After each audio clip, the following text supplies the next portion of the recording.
Hello friends, आज हम शुरू कर रहे हैं। नेक्स्ट टॉपिक है वो है वाइटल साइन। फंडामेंटल का अगला टॉपिक है वाइटल साइंस। इस वाइटल साइन में कौन कौन सी वाइटल साइंस आते हैं? वो 4 टाइप्स के आते हैं। वो है टेम्परेचर, पल्स, रेस्पिरेशन और ब्लड प्रेशर। ये हम चेक करते हैं। और हिंदी के अंदर देखें तो तापमान, नाड़ी, श्वसन दर और बीपी चेक करते हैं। ये चारों चीज़ हम क्या करते हैं? इस वाइटल चेक करते हैं। और वाइटल साइन इसलिए किया जाता है कि मेज़रमेंट शुरुआत में, क्योंकि ये हमें इंफॉर्मेशन देता है कि पेशेंट की जो हेल्थ स्टेटस है वो कैसा है। हेल्थ स्टेटस है वो कैसा है, और उसके अनुसार हमें जो कुछ ट्रीटमेंट करना है तो उसके अनुसार हमें ट्रीटमेंट किया जाता है। तो अगला है फिफ्थ वाइटल साइंस। कौन सा था? वो है फिफ्थ वाइटल साइन था वो है पेन, दर्द। ये क्वेश्चन कई बार एग्जाम्स आ चुका है कि फिफ्थ वाइटल साइंस कौन सा है? वो है पेन। नेक्स्ट ये देखते हैं कि अडल्ट नॉर्मल बॉडी टेम्परेचर कितना होता है। वो 98.6 डिग्री फ़ारेनहाइट होता है, नॉर्मल टेम्परेचर होता है। और सेल्सियस में देखेंगे तो आपका 37 डिग्री सेल्सियस मिलेगा। और अलग अलग साइड से अलग अलग आपको टेम्परेचर देखने को मिलेगा। जैसे ओरली आप मुंह से चेक करते हैं तो 37 डिग्री सेल्सियस मिलेगा, 98.6 फ़ारेनहाइट मिलेगा। लेकिन वही आप रेक्टल मतलब बोला तो मलाशय से चेक करोगे तो आपको वो 37.5 डिग्री सेल्सियस मिलेगा। और फ़ारेनहाइट में देखोगे तो 99.6 फ़ारेनहाइट। मतलब ओरली से जो मुंह से मिल रहा है उसमें 1 डिग्री फ़ारेनहाइट आप जोड़ दो, वो रेक्टम का हो जाएगा हायर देन इसे। और एक्जिला के अंदर देखेंगे तो उसमें क्या आएगा?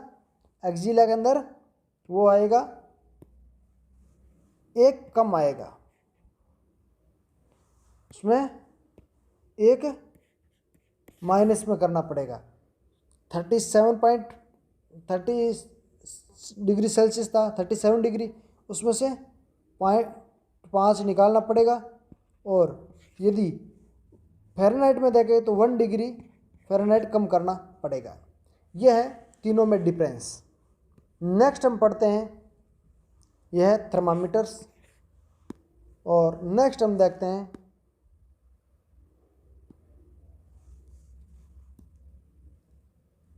Common measurement site.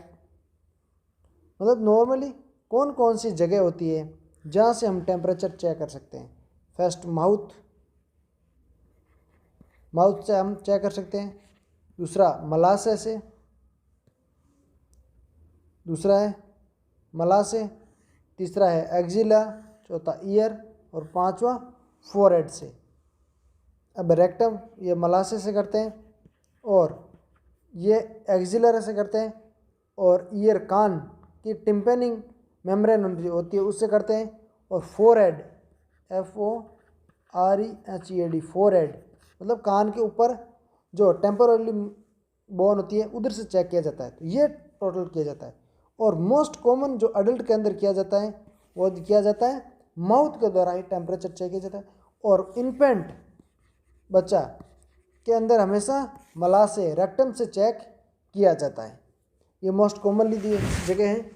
और यदि कोई ओरल के अंदर सर्जरी है या ET ट्यूब मतलब RT डाली हुई है या कुछ है तो आप रेक्टम से करने के चांसेस रह जाता ज़्यादा।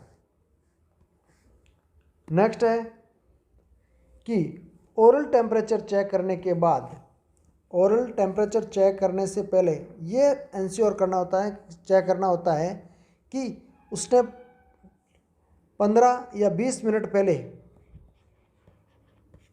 15 से 30 मिनट, 20 नहीं 30 मिनट, 30 मिनट पहले कुछ गर्म या ठंडा खाया कि नहीं खाया, या उसने स्मोकिंग की कि नहीं की, वो एक बार आप चेक करना जरूरी है। यदि उसने स्मोकिंग की तो आपको 15 से 30 मिनट तक वेट करना पड़ेगा, क्योंकि यदि इससे पहले आपने चेक किया तो रीडिंग वो आपको गलत मिलेगी, क्योंकि उसमें टेम्परेचर में वेरिएशन आएगा। नेक्स्ट है वो है रेक्टम। अब रेक्टम में पोजीशन कौन सी, सिम्स पोजीशन दी जाती है।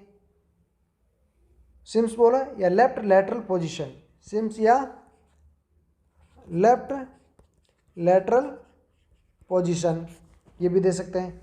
और जो थर्मामीटर होता है, थर्मामीटर को लुब्रिकेट कितना करना, इंसर्ट कितना करना, वो अलग अलग चीज़ों में अलग अलग मिलता है। जैसे अडल्ट के अंदर कितना 1.5 इंच हमको लुब्रिकेट करना पड़ेगा, लुब्रिकेट करेंगे तो उसमें इंसर्ट में ईजी होगा। और सेंटीमीटर में पूछे तो 3.8 सेंटीमीटर, और इन्फेंट में पूछे तो 0.5 इंच, और सेंटीमीटर में पूछे तो 1.25 सेंटीमीटर आएगा। और इन्फेंट किसको बोलते हैं, 0 से 1 ईयर तक, 1 साल के तक बच्चे को हम क्या बोलते हैं, इन्फेंट बोलते हैं। ये भी क्वेश्चन कई बार आ चुके हैं। नेक्स्ट है कि थर्मामीटर में डिफरेंस क्या है, रेक्टल थर्मामीटर और ओरल थर्मामीटर में क्या डिफरेंस है। ओरल थर्मामीटर ये है, ये देखो इसमें क्या हुआ है, जो इसका जो बल्ब है ये लंबा है, ये है ओरल में, और जो रेक्टम है उसमें बल्ब क्या है, ऐसे छोटा है और साइज में बड़ा है। ये रेक्टम और ओरल दोनों की अलग अलग है। और थर्मामीटर के दो भाग को क्या बोलते हैं, थर्मामीटर के इसके जो पीछे वाला भाग है उसको बोलते हैं स्टेम, और जो फर्स्ट भाग है उसको बोलते हैं बल्ब।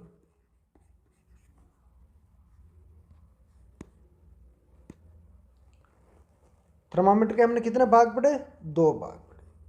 जैसे ये थर्मामीटर हो गया और इसका ये बल्ब हुआ। तो क्लीन कैसे करना, बिफोर यूज़, साफ करने बिफोर यूज़, कोई भी व्यक्ति या पेशेंट का थर्मामीटर चेक करने के लिए जाते हैं तो उससे पहले हमको क्लीन कैसे करना होता है। इनको थर्मामीटर को हमेशा 60% अल्कोहल के अंदर इसको रखा जाता है, और जब हम इसका यूज़ करते हैं तो हमको कॉटन हमेशा कम संक्रमित भाग से, कम कंटामिनेटेड या संक्रमित भाग से ज़्यादा कम संक्रमित भाग से ज़्यादा की ओर क्लीन करना है। तो हमने यूज़ में नहीं लिया है तो ये भाग कंटामिनेटेड ज़्यादा है, संक्रमित ज़्यादा है, और ये यूज़ नहीं लिया तो ये कम है और ये ज़्यादा है, क्योंकि ये अल्कोहल के अंदर था इसलिए ये कम है, ये भाग अल्कोहल के अंदर था इसलिए कंटामिनेटेड लेस है, और ये भाग अल्कोहल से बाहर था तो कंटामिनेटेड मोर है, हाई है। तो क्लीन कैसे करेंगे, लेस टू हाई की ओर, लेस टू मोर, कम से ज़्यादा, कम कंटामिनेटेड, कम संक्रमित से ज़्यादा संक्रमित की ओर क्लीन करेंगे। तो आपको क्वेश्चन पहला आएगा कि यदि थर्मामीटर आप पेशेंट्स को थर्मामीटर टेम्परेचर चेक करने के लिए जा रहे हो, उस समय आपको थर्मामीटर को कैसे क्लीन करोगे, वो करोगे bulb to steam, bulb to steam की ओर क्लीन करोगे। और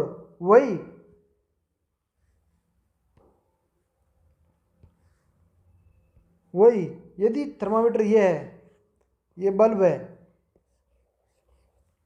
तो इसको क्लीन कैसे करना, आफ्टर यूज़, पेशेंट का टेम्परेचर चेक करने के बाद कैसे क्लीन करना। फिर कंटामिनेटेड सबसे ज़्यादा कौन सा होगा,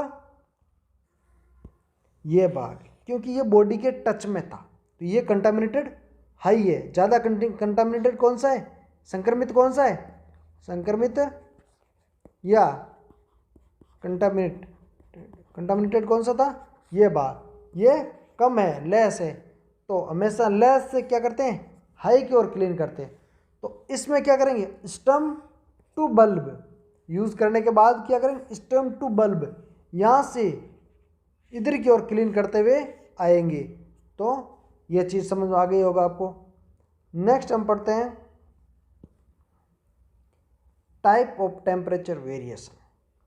टेम्परेचर के वेरिएशन के अंदर क्या कौन कौन सा टाइप है। एक तो आता है माइल्ड पायरेक्सिया जो 99 से 100 डिग्री फ़ारेनहाइट तक। क्वेश्चन कई बार इसी आ चुके हैं। मॉडरेट के अंदर कितना 100 से 103 तक, सीवियर के अंदर 103 से 105, और हाइपर पायरेक्सिया 105 से ज़्यादा मिलता है तो उसको बोलते हैं हम हाइपो पायरेक्सिया। पायरेक्सिया बोलो तो फीवर भी आप इंडिकेट होता है इसमें। नेक्स्ट आता है यह है थर्मामीटर। इसकी रेंज भी कई बार एग्जाम आ चुकी है कि कौन कौन सी रेंज इसमें आती है। वो 93 से लेकर के ये फ़ारेनहाइट में होता है 111 तक, और सेल्सियस में 34 से 44 तक ये आता है सेल्सियस में। ये सेल्सियस में, वो फ़ारेनहाइट में। नॉर्मल टेम्परेचर कहाँ तक रेंज माना है, रेंज में पूछो 96.8 से 104 तक, 104 नहीं 100 100 तक नॉर्मल है। यदि 100 से ऊपर है तो हाइपरथर्मिया, या 96 से नीचे है तो हाइपोथर्मिया बोलेंगे। हाइपोथर्मिया और हाइपरथर्मिया फिर अलग अलग पायरेक्सिया में आपको समझा चुके हैं, ये आप हो गया। और नेक्स्ट हम देखते हैं कि टेम्परेचर वेरिएशन कन्वर्जेंस के लिए कुछ फॉर्मूले होते हैं, सूत्र होते हैं। जैसे ये फ़ारेनहाइट है, उसको सेल्सियस, इसको ये फ़ारेनहाइट है दिया है, सेल्सियस पूछ रहा है कि सेल्सियस कितना होगा, तो उसका सूत्र है F-32 गुणा 5/9। ये सूत्र क्या करेगा, सेल्सियस ज्ञात करवाएगा। एग्जाम्पल में ये दे रखा है 98 पॉइंट लिखा 32, तो इसमें से 5/9 से गुणा करके कितना आ गया, ये आ गया। और आगे देखते हैं, यदि सेल्सियस दे रखा है, फ़ारेनहाइट पूछा है, तो कैसे होगा, वो कैसे होगा, वो आएगा सेल्सियस कितना दे रखा है उसको गुणा करना 5/9 से, और प्लस में कितना 32 करना। ये फॉर्मूला किसका है, फ़ारेनहाइट ज्ञात करने का सूत्र है। और आगे हम देखते हैं, एक बीच में टॉपिक रहा है वो भी देख लेते हैं।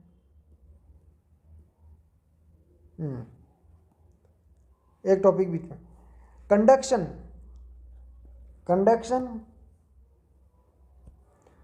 कन्वेक्शन, रेडिएशन और इवेपोरेशन। अपने शरीर का तापमान कम होने के कारण way of losing heat from the body से हीट लॉस कौन कौन से मेथड के द्वारा होता है, वो 4 मेथड के द्वारा होता है, 4 विधि द्वारा ही होता है। कंडक्शन किसके बोलते हैं, यदि एक गर्म चीज़ ठंडी चीज़ के डायरेक्ट सीधे संपर्क में आती है तो तापमान कम हो जाता है, उसको बोलते हैं कंडक्शन सिस्टम। जैसे ठंडा कपड़ा हम तुरंत पहन लेते हैं, या तो हमको डायरेक्ट शरीर के कांटेक्ट में आता है तो तापमान कम हो जाता है। एक आता है कन्वेक्शन, जो होता है जो एयर सर्कुलेटिंग, हवा के द्वारा। जैसे हम बाहर से आए, हम बॉडी पूरा गर्म है और फैन हवा चल रहा है, उसके वजह से तापमान कम हुआ, वो कौन सा है, कन्वेक्शन। और दूसरा आता है रेडिएशन। रेडिएशन से जो डायरेक्ट कोई चीज़ संपर्क में नहीं आती, गर्म वस्तु आपस में संपर्क में नहीं आती तो भी हीट लॉस होता है।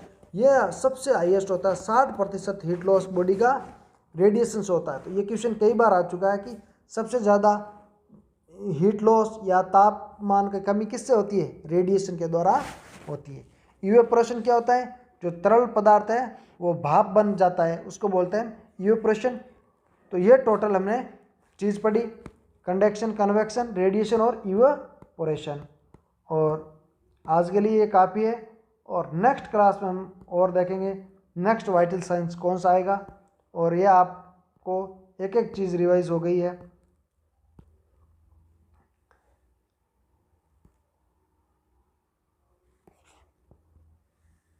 Thank you.